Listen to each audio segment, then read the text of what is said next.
Aujourd'hui dans Sport Buzz, gros plan sur les MMA avec la seule marque française qui équipe les boxeurs de l'UFC.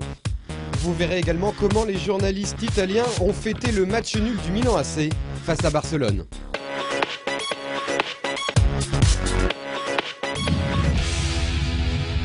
Au début, on a démarré effectivement par passion il y a maintenant presque 7 ans, autour du monde des arts martiaux.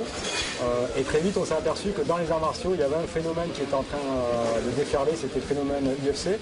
Et donc, on a commencé à travailler sur ce domaine-là et à créer nos propres produits sous la marque Venom, spécifiquement dans l'univers de l'UFC. Alors aujourd'hui, en France, ça se vend bien, mais clairement, c'est un marché mondial. Donc la France, on a des bons chiffres de vente en France, mais ça reste 10 à 15% de notre business. 85% du business Venom est fait à l'étranger, dans les principaux pays comme l'Australie, les États-Unis ou l'Amérique du Sud. Alors en nombre de t-shirts, on va dire on vend à peu près dans l'année entre 300 000 et 500 000 produits, donc ce qui a des volumes qui sont assez importants, essentiellement sur les shorts et les t-shirts.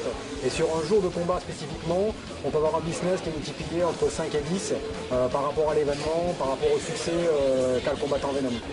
Et on est persuadé que même si en France aujourd'hui il y a des barrières, même si c'est pas aussi développé que dans le reste du monde, c'est une déferlante qui arrivera en France et on est persuadé que c'est un sport qui est amené à avoir un succès colossal partout dans le monde.